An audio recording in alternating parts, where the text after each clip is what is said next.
Jesus called the 12 and said, "If anyone wants to be first, he must be the very last."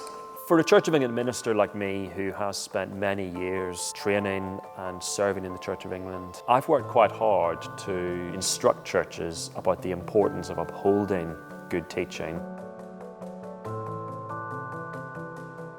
Over the last couple of years, I have been concerned about statements that have come out from the House of Bishops and decisions that have been made.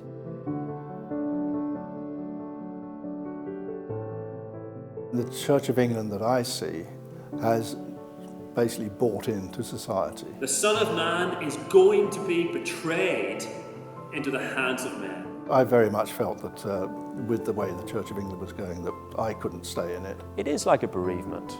There are people who were really despairing as they look to the future, thinking, what will the church be like for my children and grandchildren?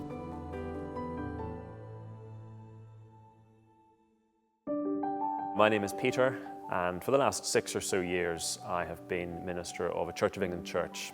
The thing I love about being a church minister is opening the Bible with people, helping them find out about Jesus for themselves, just seeing God at work bringing people into His kingdom.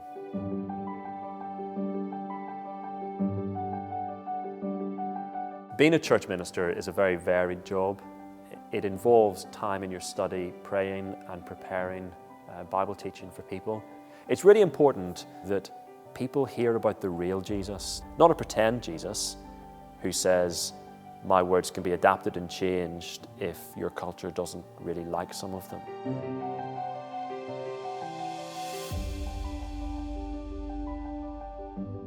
There's been a range of issues over the last 5 or 6 years where the wider Church of England has reflected back to the culture, the views of the culture. The issues include having the Quran read in cathedrals, giving the impression that one's views on whether marriage is between one man and one woman for life or not, giving the impression that one's view on that doesn't matter. But the turning point for me really was the House of Bishops guidance on baptism celebrations released in December 2018.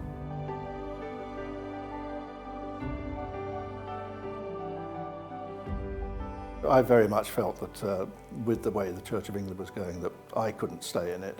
I mean, one of the calls for a Christian is that your whole moral basis, your ethical thinking, and your spiritual life is outside of the norm in society. And the Church of England that I see has basically bought into society.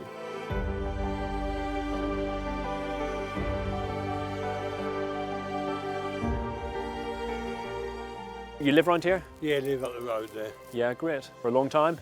Couple of years now. Yeah, and you happy?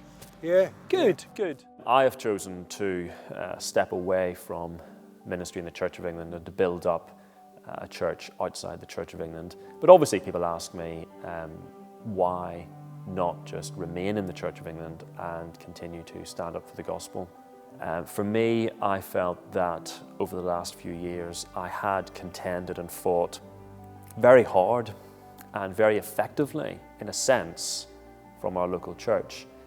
And given that the problems to me seem to be insoluble, it seems to me that faithfulness requires one step out and try to build up a church which is free from these problems.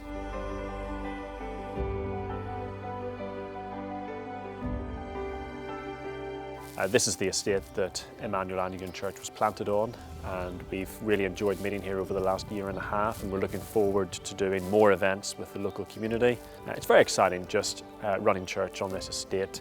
There are practical challenges in leaving the Church of England building, but actually we found that as we've done that, God has simply opened more and more doors of opportunity for us to share the good news of Jesus. The problems in the Church of England are not merely that one or two people in a rogue way are saying things that are not biblical. The problem is that at an institutional level, the senior leadership has very effectively driven an agenda through the institution. And that has begun to create a lot of confusion, a lot of pain, and ultimately division. The Bible is very clear that division in the church is not caused by those who stand up to and will not embrace false teaching. Division in the church is caused by those who teach it.